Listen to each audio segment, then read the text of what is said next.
ils sont. La Gestapo est à la maison. Et devant eux, il y a, je vous ai montré, je crois, hein. Je les ai montrés, mon père, oui, et mon petit frère. Oui. Il y a mon père qui est là, mon frère et mon neveu. Les enfants, à l'époque, il n'y avait pas de cantine. Ceux qui habitaient pas loin de leur lieu d'école rentraient chez eux déjeuner, puis repartaient. Et ceux qui étaient loin, eh bien, emmenaient leur casse-croûte ou leur gamelle. Ils sont pas loin, mon frère, mon neveu sont là. La Gestapo est là. Je m'amène le bec enfariné pour déjeuner ce repas qui était si bon. Est-ce que c'est mon père qui m'a dit on nous a dénoncé, on vient de nous arrêter, la Gestapo, on vient vous arrêter parce que vous êtes juif. Moi, j'entends le mot juif. Vous vous rappelez, quand on a passé la ligne de démarcation, on nous a dit aussi, vous êtes juive. On a dit non. Ils nous ont gardés 2-3 jours quand même en prison et nous ont relâchés. Je pense que là, ça va être pareil. Non, là, ce n'est pas pareil du tout. Quand on était la ligne de démarcation, on n'était que des filles. Et les filles, il n'y a pas rien qui dit t'es juive ou t'es pas juive. Pour les garçons, c'est pas pareil. La Gestapo connaît les coutumes chez les juifs. Quand un bébé du sexe masculin vient au monde, on pratique la circoncision. Ils le savent, ils connaissent les coutumes. Je dis, on n'est pas juif, on est dénoncé parce qu'on est juif. Qu'est-ce qu'ils vont faire? Eh bien, ils vont emmener papa, Gilbert, Jojo dans la cuisine. Ils les font déculottés, ils sont circoncis. Ça veut dire que ceux qui les ont dénoncés avaient raison. Immédiatement, il y avait devant la maison une ou deux tractions avant, minimum, il y en avait deux. Ils vont nous pousser dans la première voiture. Et j'ai le temps, dans la voiture qui est derrière, d'apercevoir un jeune homme qui passait devant notre étalage. Une petite jeune fille, ben vous, mademoiselle, vous êtes peut-être un peu jeune. Quel âge vous avez? 14 ans. Comment? 14 ans. C'est un peu jeune, mais peut-être que ça fait rien. Je peux vous poser une question.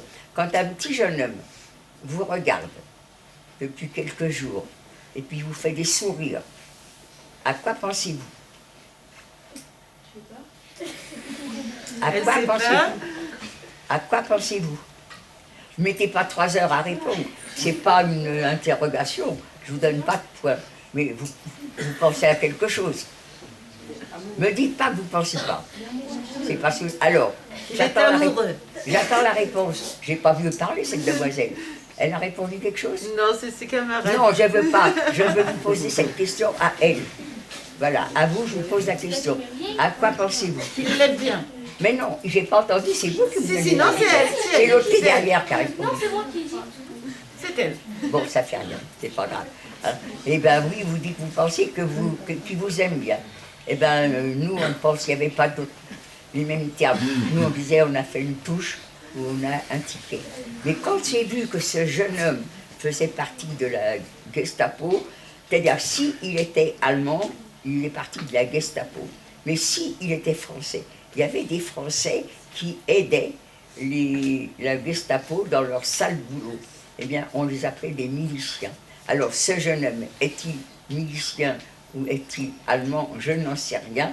Mais quand je l'ai vu, j'ai toujours pensé que ma sœur et ma cousine avaient été arrêtées aussi. Il n'y a pas de raison.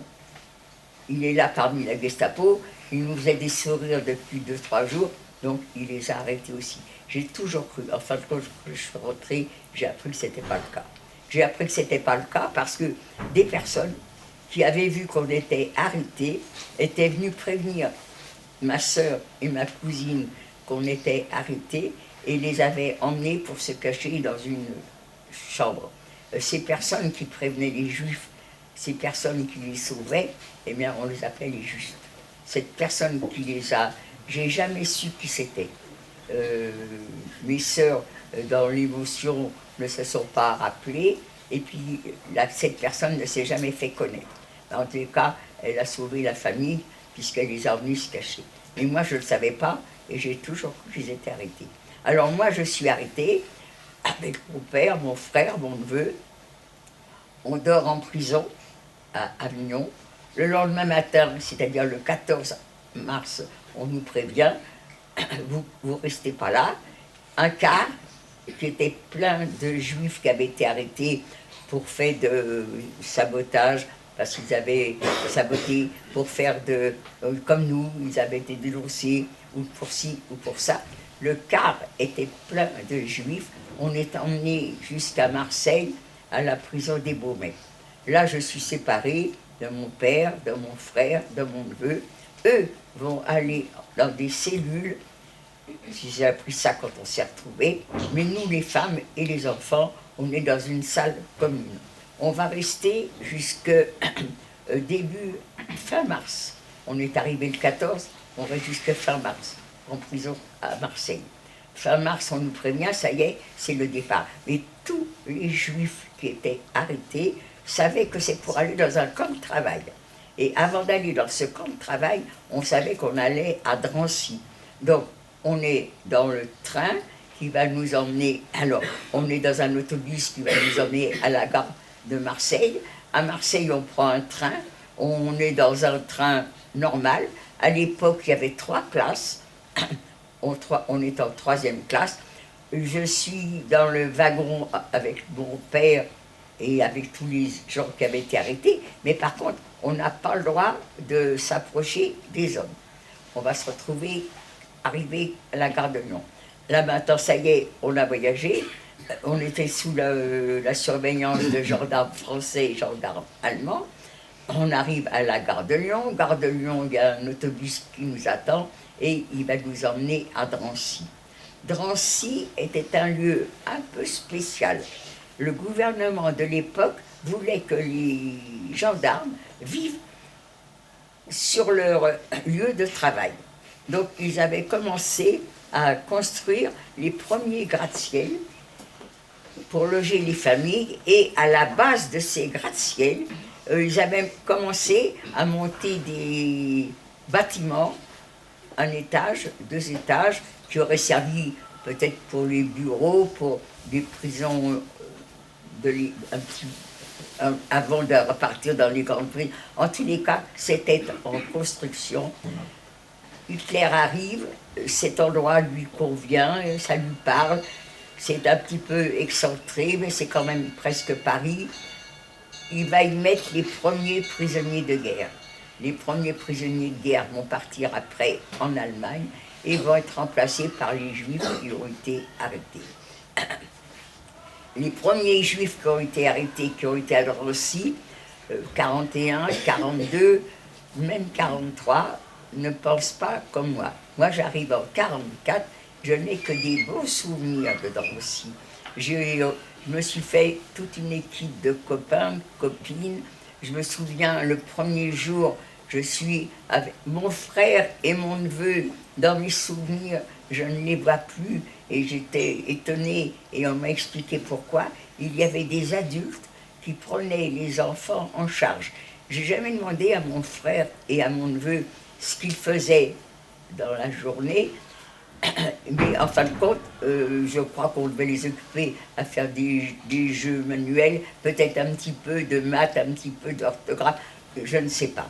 En attendant, ils étaient occupés et ils n'étaient pas là dans la balade, dans la cour de Drancy comme les adultes. Les adultes, on se promenait, mélangés, hommes, femmes, enfants. Par contre, la nuit, même les couples, les vrais couples, on n'était pas ensemble. Il y avait un étage pour les hommes, un étage pour les enfants et les femmes. Et le lendemain matin, on se retrouvait. Le premier jour, je suis toute la journée avec mon père. Je ne sais pas trop quoi lui dire. C'est très long, je ne suis pas proche de mon père. C'est long toute une journée. Le lendemain, il demande des volontaires pour faire des corvées. J'accepte et je suis de corvée de pluche. Tous les matins, je retrouvais des jeunes, et quand on est entre jeunes, qu'est-ce qu'on fait? On chante, on blague, et les chansons, tout le monde les connaît, on connaît les mêmes. C'était ça. Toute la matinée, chansons, mais quand même, on épluchait des légumes. Et l'après-midi, ben, je retrouvais mon père et j'étais avec lui. Et avec mon père, je répétais toujours la même chose. Je savais pas quoi lui dire. Alors, eh ben, toi, papa, on va dans un camp de travail. Toi, papa, tu ne pourras pas faire ce que nous, on fait. Nous, c'était mon neveu et moi. Et c'était nous, c'est-à-dire, nous, on est jeunes, on va travailler en usine ou dans les champs. Mais toi, papa, tu ne pourras pas faire ça. C'est trop dur, tu es vieux. Il avait 61 ans, maintenant je dis qu'il était jeune. Et pour moi, il était vieux.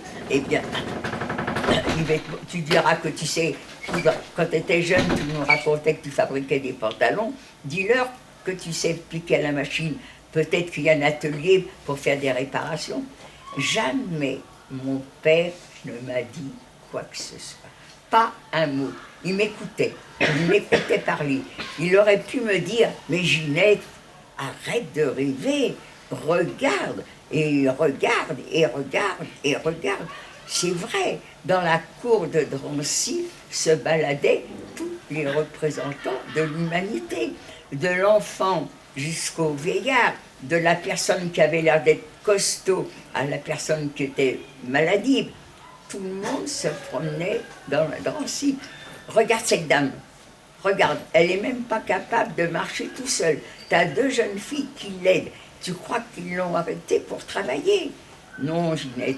Et là, t'as vu ce monsieur? Il a une jambe en moins. Et celui-là, il a un bras en moins. C'est des blessés de la guerre de 14, de la guerre de 39. Tu crois qu'ils les ont arrêtés pour travailler? Et là, regarde cet enfant. Il a quel âge? Il a 6 ans, il a 8 ans. On l'a arrêté pour travailler. Arrête de rêver, Ginette. Moi, j'ai peur. Il y a quelque chose qui se trame. C'est pas normal. Jamais il m'a dit un mot. Et jusqu'au bout, je croyais que j'allais dans un camp de travail.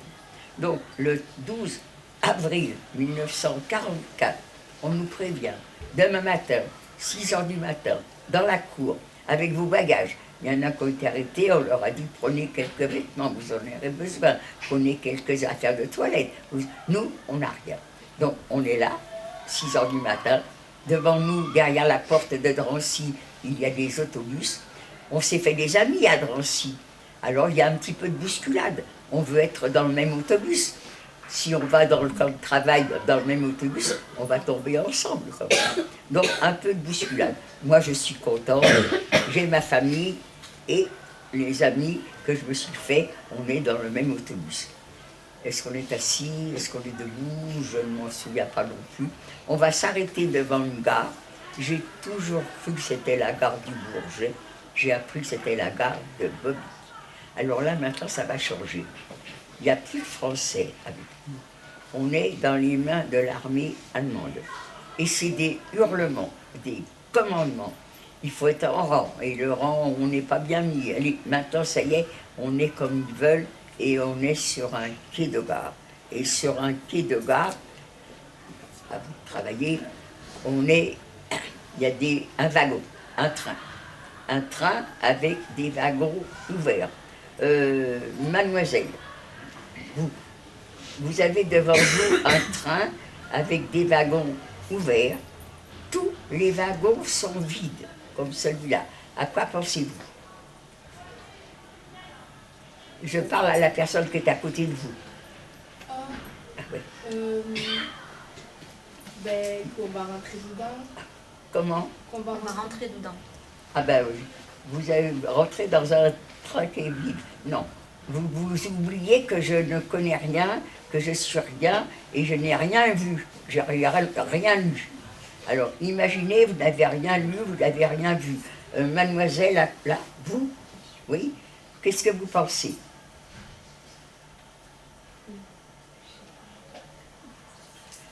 Il faut pas, c'est pas un examen. Ou vous pensez pas. On ne va pas rester 1 heure, hein. Alors, allez-y, à quoi pensez-vous? Elle pense à rien. C'est pas une réponse, mais enfin bon. Allez, vous, jeune homme, à quoi pensez-vous? Restez pas 3 heures à réfléchir. Un wagon vide devant vous, est-ce que vous pensez à rien? À quoi il sert votre cerveau? Bon, alors, oui ou non? J'ai une réponse. Eh bon, je vais faire les demandes et les réponses parce qu'on ne va pas rester 3 heures. Il y a un wagon devant vous qui est vide. Moi, ce que je pense, c'est que c'est un wagon de marchandises. Un wagon de marchandises, c'est pas pour nous. Nous, on est là pour monter dans un train. Donc, c'est pas là. Donc, je pense que ce train va partir. Eh bien, non, c'est faux. Ce train ne va pas partir. Il est pour nous. On va nous pousser. Il faut monter dans les wagons. Il faut faire vite. Donc, comment qu'on est monté dans ces wagons? Il faut faire vite. Il y en a un en exposition quand on va à Drancy et il y a une rampe pour monter dans ce wagon. Est-ce que ça m'étonnerait que les nazis aient mis des rampes pour qu'on monte dans les wagons? Je suppose que ceux qui étaient jeunes ont sauté dans le wagon et puis ont aidé les vieux à monter, mais en réalité, je ne m'en rappelle pas. En réalité, on est dans les wagons. Les wagons vont avoir, on va fermer les portes, on va verrouiller les portes, et là maintenant, on va découvrir les lieux. Nous, on est dans l'obscurité. Pourquoi dans l'obscurité? Pas l'obscurité totale, parce qu'il y a quand même des fenêtres aux extrémités, et ces fenêtres, il y a des volets, mais sous les volets, il y a un petit peu d'air qui passe et un peu de clarté.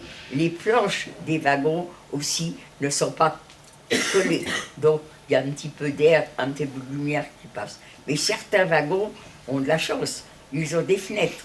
Naturellement, aux fenêtres, il y a des barreaux, il y a du grillage, mais au moins, ils ont vu les gares qu'ils traversaient. Ils savent quelle direction on prend. Nous, on est dans l'obscurité, nous, on ne voit rien. Alors, on va s'installer, il y a un petit peu de paille par terre. Quand on a quitté Drancy, on avait le droit d'emmener chacun une couverture. Et mon père était très content de me montrer qu'il avait tellement maigri, le pauvre homme. Il avait mis 2 couvertures dans son pantalon, plus celle qu'il avait au droit. À lui tout seul, il avait 3 couvertures. Nous, on était 6, on était 4, on avait 6 couvertures. D'autres ont fait comme lui. Alors ça y est, maintenant, on est installé dans les wagons, le train commence à rouler, il ne s'arrête pas. Il ne s'arrête pas et la nature est là, on a des besoins. Alors, quand on est monté dans le wagon, il y avait un seau qui était là, qui nous gênait. On l'avait mis dans le fond du wagon pour avoir la place. Et ben, on a compris que ce seau était là pour se soulager. Donc, comment qu'on va se soulager devant tout le monde? Avec les couvertures qui étaient en supplément, certains ont donné leur couverture et les hommes ont réussi à isoler. Alors, au moins maintenant, on ne nous voit plus. Par contre, on va vous entendre et on va sentir, mais on ne vous voit plus. Le train va rouler, la nature est là, on va avoir ses besoins. Il y a des personnes qui étaient assises à côté.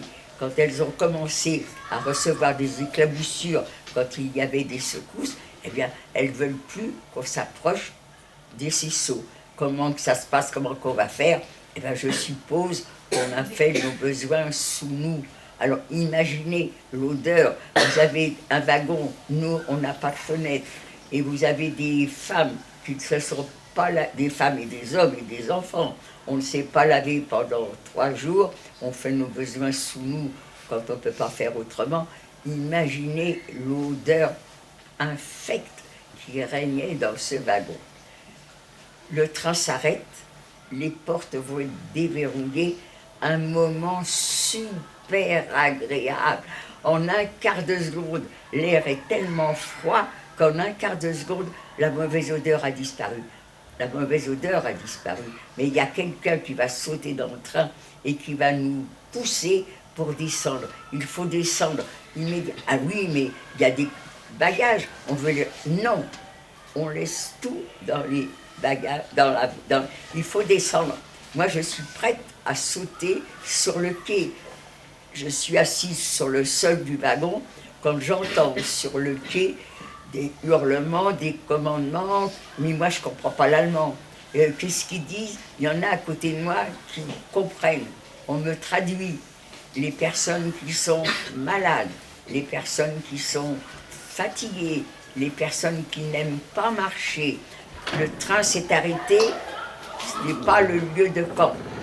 Il va falloir marcher à travers champs, ça va être difficile, dur. Alors, ils ont mis à notre disposition des camions.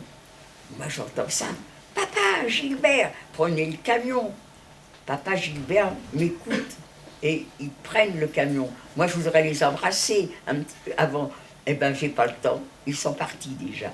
C'est pas grave. Sans arrêt, c'est les messieurs qui vous commandaient. Vous inquiétez pas, vous allez vous retrouver dans le camp. Alors, je m'inquiète pas. On est tous. Alors, voilà ce fameux train que nous avons. Vous voyez, il est fermé et tout. Et maintenant, ah ben j'ai plus de. Ah ben si, voilà le wagon qui est ouvert. Hein, et maintenant, on va marcher pour arriver. Alors, on est à travers champs. J'étais contente que papa et Gilbert m'aient écouté parce que c'était pénible. Nos chaussures collaient dans la terre. Il fallait faire des efforts pour mettre un pied devant l'autre. Et ceux qui nous accompagnaient, schnell, schnell, schnell, ça veut dire vite, vite, vite. Ils nous poussaient. Et on est maintenant dans le chemin.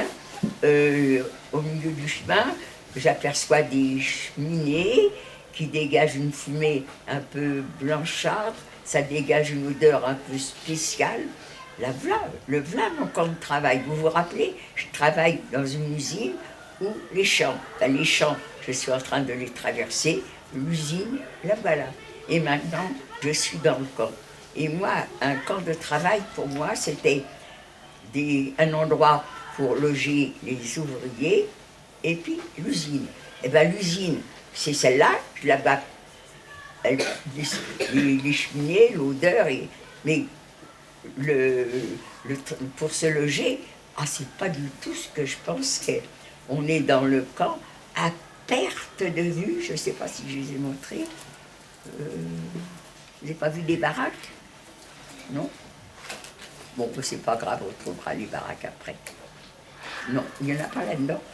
Bon, c'est pas grave. Si je trouve les baraques, je vous les montrerai. À perte de vue, des baraques, des baraques, des baraques. Bon, je me suis trompée, le camp de travail, c'est pas ce que je pensais. Et alors, on est dans le camp maintenant, mais ce qui me semble bizarre, c'est que ce camp de travail est entouré de barbelés. Les barbelés, alors je travaille mes barbelés. Vous les avez vus là-bas, non? Ben voilà, très bien, heureusement que vous êtes là. Alors, vous avez des barbelés qui sont entrecoupés. Alors, j'apprends que ce sont des miradors. Vous avez vu non plus? Décidément, je ne vois rien, mais c'est pas grave. Alors, il y a des miradors. Alors, vous avez des miradors qui sont, on voit, c'est des espèces de petits bâtiments à l'air libre. On aperçoit les soldats. Les mitraillettes dirigées, il n'y en a pas là-dedans, hein, vous n'avez pas vu, les mitraillettes dirigées à l'intérieur du camp. Et vous avez aussi des miradors, tous les 50 mètres, un peu plus, un petit peu moins, je me souviens pas. Et on aperçoit les soldats en hauteur avec des jumelles. Bon, j'ai jamais été dans un camp de travail, c'est comme ça un camp de travail. Et maintenant, on est dans le camp. On croise des silhouettes un peu bizarres, mais on nous emmène dans un endroit comme celui-ci. C'est là qu'on va nous emmener et on voit des silhouettes un peu bizarres, un peu spéciales. Moi, je pense que dans ce camp de travail, il y a un camp d'aliénés parce qu'elles sont bizarres, elles sont mal habillées, elles nous regardent en dessous, les yeux enfoncés dans les orbites. Il doit y avoir un camp d'aliénés dans ce camp de travail. Et maintenant, on nous emmène, et là maintenant, on nous emmène dans ce bâtiment. Ce bâtiment est divisé en plusieurs salles. On va rentrer dans une salle, elle est complètement vide, sauf parallèle à un mur, il y a 3 ou 4 tables. Derrière ces tables, il y a 2 femmes par table. Alors nous, on est devant, les ordres arrivent, il faut être en rang. Avec ces messieurs les nazis, un rang, c'est pas n'importe quoi. Il faut être bien rangé. Alors, t'as ton pied trop ci, t'as ton pied trop là. On reçoit des coups de pied. Et maintenant, ça y est, on est rangé comme ils veulent. Et les arbres arrivent. Déshabillez-vous. Alors, on a des manteaux, on enlève les manteaux, Schnell, alors il y a des vestes, on enlève les vestes, Schnell ça veut dire vite, donc il faut enlever ce qu'on a. Alors maintenant, on est en pull vert, en jupe, ou on est en robe. Il faut les enlever aussi. Alors, à l'époque, toutes les femmes portaient des combinaisons.